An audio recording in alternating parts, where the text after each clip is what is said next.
ಎಲ್ಲೋ ಒಂದು ಲೋಕವಿದೆ, ನಮ್ಮ ಮುಂದಿನ ಬದುಕು ಅಲ್ಲಿದೆ.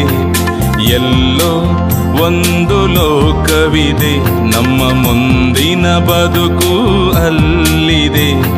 ಸ್ವಾರ್ಥವಿಲ್ಲ ಅಲ್ಲಿ, ಮೋಸವಿಲ್ಲ, ದ್ವೇಷವಿಲ್ಲ ಅಲ್ಲಿ, ರೋಷವಿಲ್ಲ.